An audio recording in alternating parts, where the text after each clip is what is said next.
Hi, Daniel with DanielParsonsMinistry.com.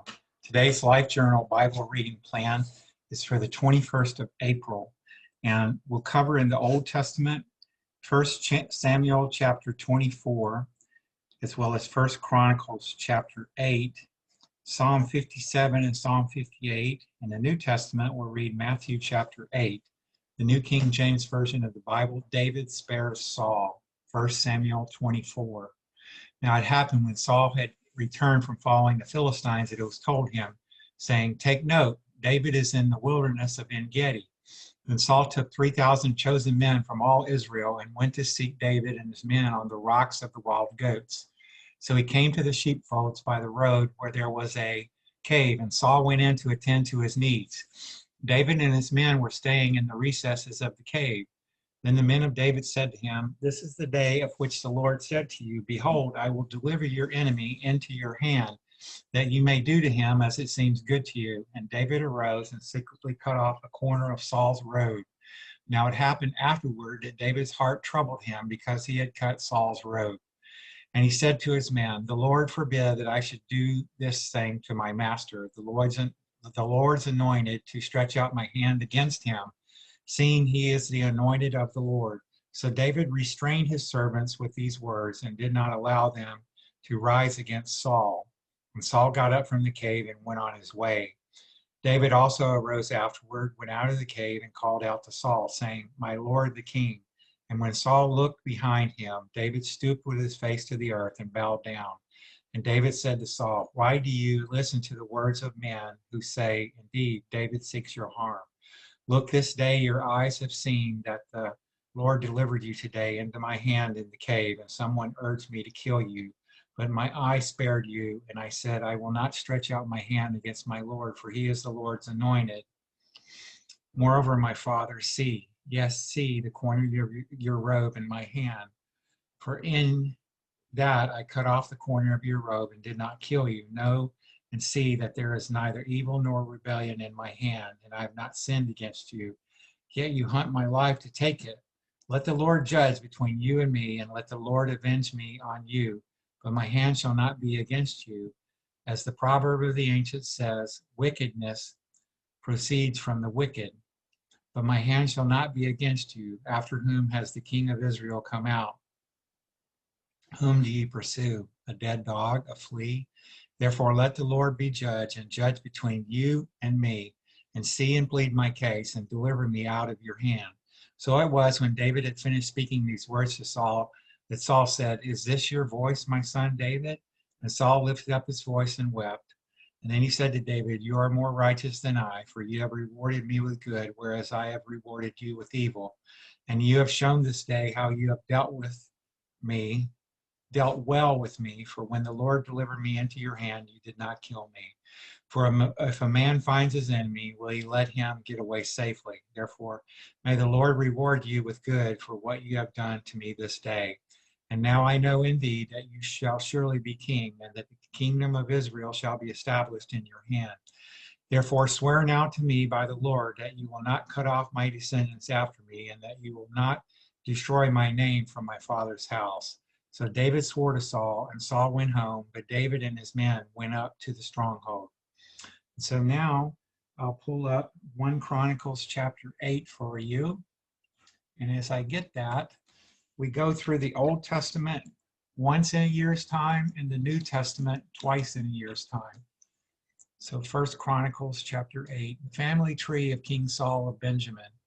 Now Benjamin begot Bela his firstborn, Ashbel the second, Ahara the third, Noha the fourth, and Rapha the fifth. The sons of Bela were Adar, Gira, Abihud, Abishua, Naaman, Ahoa, Gira, Shaphan, and Huram. These are the sons of Ehud, who were the heads of the fathers' houses of the inhabitants of Geba, and who forced them to move to Manahath. Naaman, Ahijah, and Gira, who forced them to move. He begot Uzzah and Ahihud. Also Shaharaim had children in the country of Moab, after he had sent away Husham and Bara, his wives. By Hoshed, his wife, he begot Jobab, Zibiah, excuse me, Mesha, Malcolm, Juz, Sakiah, and Mirmah. These were his sons, heads of their fathers' houses. And by Hushim he begot Abitub and Elpal. The sons of Elpal were Eber, Misham, and Shemed, who built Ono and Lod with its towns, and Bariah and Shema, who were heads of their fathers' houses of the inhabitants of Ajalon, who drove out the inhabitants of Gath. Ahio, Shashak, Jeremoth, Zebadiah, and Arad, Eder, Michael, Ispa, and Joha were the sons of Bariah. Zebadiah, Mushalam, Hizki, Heber, Ishmerai, Jizali, and Jobab were the sons of Elpal. Jakim, Zikri, Zabdi, Elani, Zilithai, Eliel, Adaiah, Beriah, and Shimrath were the sons of Shimei. Eshban, Eber, Eliel, Abdon, Zikri, Hanan, Hananiah, Elam, Antothijah, Ifdiah, and Pinuel were the sons of Shashak.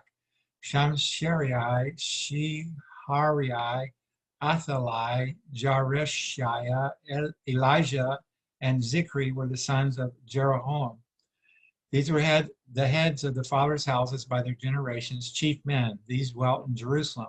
Now the father of Gibeon, whose wife's name was Makkah, dwelt at Gibeon, and his firstborn son was Abdon. Then Zur, Kish, Baal, Nadab, Gedor, Ahio, Zechar, and Mikloth, who begot Shimea. They also dwelt alongside their relatives in Jerusalem with their brethren. Ner begot Kish, Kish begot Saul, and Saul begot Jonathan. Malchishah, excuse me, Abinadab and Eshbaal, the son of Jonathan, was Merib Baal, and Merib Baal begot Micah. The sons of Micah were Pithon, Melech, Tariah, and Ahaz. And Ahaz begot Jehoadad. Jehoadad begot Alameth, Azmaveth, and Zimri. And Zimri begot Mosa. Mosa begot Biniah, Rapha, his son, Eliash, his son, and Ezel, his son. Ezel had 6 sons, whose names were these: Azikram, Azrikam, Bakchura, Ishmael, Shariah, Obadiah, and Hanan. All these were the sons of Ezel. And the sons of Ishak, his brother, were Ulam, his firstborn, Jeush the second, and Eliphelet the third. The sons of Ulam were mighty men of valor, archers. They had many sons and grandsons, 150 in all. These were all the sons of Benjamin. So now I'll get Psalm 57 on the screen. And as I do, we have hundreds of spiritual messages at danielparsonsministry.com. And my wife, Patricia, is a gourmet vegan chef. She's got hundreds of really delicious vegan recipes that are very healthy. You can access all those on the Healthy Living tab at danielparsonsministry.com. Please comment on your favorite recipe. We enjoy interacting with you. Prayer for safety from enemies to the chief musician set to do not destroy, a victim of David when he fled from Saul into the cave. Excuse me, Psalm 57. Be merciful to me, O God, be merciful to me. For my soul trusts in you, and in the shadow of your wings I will make my refuge. Until these calamities have passed by, I will cry out to God Most High, to God who performs all things for me. He shall send from heaven and save me. He reproaches the one who would swallow me up. Selah. God shall send forth his mercy and his truth. My soul is among lions. I lie among the sons of men who are set on fire, whose teeth are spears and arrows, and their tongue a sharp sword. Be exalted, O God, above the heavens. Let your glory be above all the earth. They have prepared a net for my steps. My soul is bowed down. They have dug a pit before me. Into the midst of it, they themselves have fallen. Selah. My heart is steadfast, O God, my heart is steadfast. I will sing and give praise. Awake my glory. Awake lute and harp. I will awaken the dawn. I will praise you, O Lord, among the peoples. I will sing to you among the nations. For your mercy reaches unto the heavens, and your truth unto the clouds. Be exalted, O God, above the heavens. Let your glory be above all the earth. And now Psalm 58 is our next passage today. And as I get that, please subscribe to my YouTube channel. Just do a search on YouTube, Daniel Parsons Ministry. I've got a very large channel with much very beneficial content. Thank you. The just judgment of the wicked to the chief musician set to do not destroy, a victim of David. Psalm 58. Do you indeed speak righteousness, you silent ones? Do you judge uprightly, you sons of men? No, in heart you work wickedness. You weigh out the violence of your hands in the earth. The wicked are estranged from the womb. They go astray as soon as they are born, speaking lies. Their poison is like the poison of a serpent. They are like the deaf cobra that stops its ear, which will not heed the voice of charmers, charming ever so skillfully. Break their teeth in their mouth, O God. Break out the fangs of the young lions, O Lord. Let them flow away as waters which run continually when he bends his bow. Let his arrows be as if cut in pieces. Let them be like a snail which melts away as it goes, like a stillborn child of a woman, that they may not see the sun. Before your pots can feel the burning thorns, he shall take them away as with a whirlwind, as in his living and burning wrath. The righteous shall rejoice when he sees the vengeance. He shall wash his feet in the blood of the wicked, so that men will say, surely there is a reward for the righteous. Surely he is God who judges in the earth. And so now, Matthew chapter 8 is our New Testament scripture for today, and I'll pull that up for you. This is a powerful Bible reading plan. It really changed my life when I started reading this reading plan. Jesus cleanses a leper, Matthew chapter 8. When he had come down from the mountain, great multitudes followed him. And behold, a leper came and worshipped him, saying, Lord, if you are willing, you can make me clean. Then Jesus put out his hand and touched him, saying, I am willing, be cleansed. Immediately his leprosy was cleansed. And Jesus said to him, see that you tell no one, but go your way, show yourself to the priest, and offer the gift that Moses commanded as a testimony to them. Jesus heals a centurion's servant. Now, when Jesus had entered Capernaum, a centurion came to him, pleading with him, saying, Lord, my servant is lying at home paralyzed, dreadfully tormented. And Jesus said to him, I will come and heal him. The centurion answered and said, Lord, I am not worthy that you should come under my roof, but only speak a word, and my servant will be healed. For I also am a man under authority, having soldiers under me. And I say to this one, go, and he goes, and to another, come, and he comes. And to my servant, do this, and he does it. When Jesus heard it, he marveled and said to those who followed, Assuredly, I say to you, I have not found such great faith, not even in Israel. And I say to you that many will come from east and west and sit down with Abraham, Isaac, and Jacob in the kingdom of heaven. But the sons of the kingdom will be cast out into outer darkness. There will be weeping and gnashing of teeth. Then Jesus said to the centurion, Go your way, and as you have believed, so let it be done for you. And the servant was healed that same hour. Peter's mother-in-law healed. Now, when Jesus had come into Peter's house, he saw his wife's mother lying sick with a fever. So he touched her hand, and the fever left her, and she arose and served them.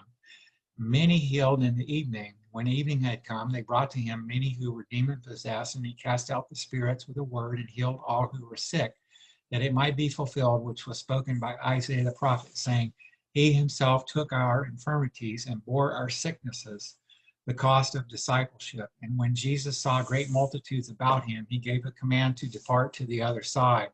Then a certain scribe came and said to him, Teacher, I will follow you wherever you go. And Jesus said to him, Foxes have holes and birds of the air have nests, but the Son of Man has nowhere to lay his head. Then another of his disciples said to him, Lord, let me first go and bury my father. But Jesus said to him, Follow me and let the dead bury their own dead. Wind and wave obeyed Jesus. Now when he got into a boat, his disciples followed him. And suddenly a great tempest arose on the sea, so that the boat was covered with the waves, but he was asleep. Then his disciples came to him and awoke him, saying, Lord, save us, we are perishing. But he said to them, Why are you fearful, O you of little faith? And he arose and rebuked the winds and the sea, and there was a great calm. So the men marveled, saying, Who can this be, that even the winds and the sea obey him? 2 demon-possessed men healed. When he had come to the other side, to the country of the Gergesenes, there met him 2 demon-possessed men coming out of the tombs, exceedingly fierce, so that no one could pass that way. And suddenly they cried out, saying, What have we to do with you, Jesus, you Son of God? Have you come here to torment us before the time? Now, a good way off from them, there was a herd of many swine feeding. So the demons begged him, saying, "If you cast us out, permit us to go away into the herd of swine." And he said to them, "Go." So when they had come out, they went into the herd of swine. And suddenly the whole herd of swine ran violently down the steep place into the sea and perished in the water. Then those who kept them fled, and they went away into the city and told everything, including what had happened to the demon-possessed men. And behold, the whole city came out to meet Jesus, and when they saw him, they begged him to depart from their region. That's the end of today's Bible reading, my friends. God bless you until we're together again. Bye for now.